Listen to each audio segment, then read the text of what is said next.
सोचो, अगर तुम्हारे पास ऐसी ताकत हो कि तुम किसी को भी अपने हिसाब से कंट्रोल कर सको, अपने बॉस को कन्विंस करना, दोस्त से अपनी बात मनवाना या किसी अनजान को अपने इशारों पर चलाना, ये कोई जादू नहीं है, बल्कि साइकोलॉजी की सबसे डार्क लेकिन पावरफुल तकनीकें हैं जिनका इस्तेमाल बड़े लीडर्स, ब्रांड्स और पॉलिटिशियन करते हैं। और आज तुम इन्हें सीखने वाले हो।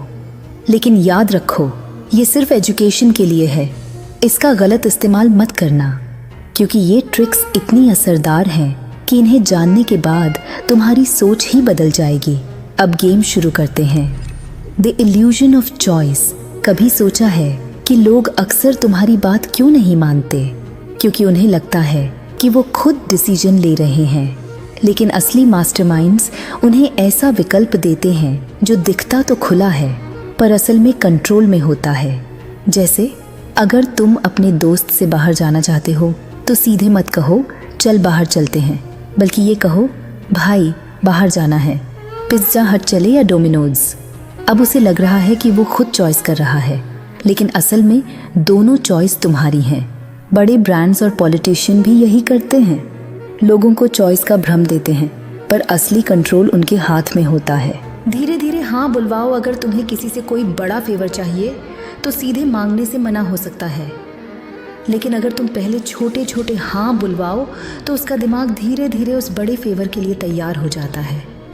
मान लो तुम प्रमोशन चाहते हो, सीधे जाकर कहोगे सर प्रमोशन चाहिए, जवाब होगा अभी नहीं। पर अगर धीरे धीरे अप्रोच करो, सर क्या मैं नए क्लाइंट की मीटिंग में शामिल हो सकता हूँ? क्या मैं इस प्रोजेक्ट में एक्स्ट्रा जिम्मेदारी ले सकता हूँ?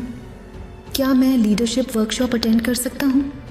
अब जब तुम कहोगे सर मैंने एक्स्ट्रा जिम्मेदारियाँ निभाई हैं, क्या मैं प्रमोशन के लिए अप्लाई कर सकता हूँ? तो मना करना मुश्किल होगा। इंसान पूरी तरह लॉजिकल नहीं होता, लेकिन इमोशनल ज़रूर होता है, और अगर तुम सामने वाले को गिल्टी फील करा दो तो वो ना नहीं कह पाएगा। मान लो तुम्हें दोस्त की कार चाहिए, सीधे पूछोगे भाई कार चाहिए, तो 90% चांस है वो मना कर देगा। लेकिन अगर यूं कहो यार मैंने हमेशा तेरी मदद की है, पिछली बार 2000 भी दिए थे, अब एक छोटा सा फेवर चाहिए, कार मिल सकती है, अब वो गिल्टी फील करेगा और मना करना मुश्किल होगा। हमारी मेमोरी परफेक्ट नहीं होती। अगर बार बार कोई झूठ बोला जाए तो दिमाग उसे सच मानने लगता है। पॉलिटिशियन इसका खूब इस्तेमाल करते हैं। जैसे कोई नेता बार बार कहे जब बेरोजगारी थी मैंने 5000 लोगों को नौकरी दी, हमारे आने से पहले गरीबी थी, हमने 70% लोगों की स्थिति सुधारी। जब वो ये बातें मीडिया, इंटरव्यू और स्पीच में बार बार बोलता है तो लोग सोचते हैं शायद ये सच है। इस तरह दिमाग झूठ को सच मानने लगता है। कम बोलो, ज़्यादा कंट्रोल में रहो। ब्रेन साइकोलॉजी कहती है चुप्पी में सबसे ज़्यादा पावर होती है। जब तुम चुप रहते हो तो सामने वाला बेचैन हो जाता है, उसे डर, असहजता और इनसिक्योरिटी होती है। उदाहरण के लिए अगर किसी दोस्त पर चोरी का शक है तो ये मत कहो तूने चोरी की, बल्कि कहो मुझे सब पता है। फिर चुप रहो। वो घबरा जाएगा और खुद ही सच बता देगा। डिस्काउंट लेना है, मत पूछो क्या 30% डिस्काउंट मिलेगा, बल्कि कहो 30% तो मिल ही जाएगा है ना, और फिर चुप हो जाओ। सामने वाला खुद ही डील क्लोज कर देगा।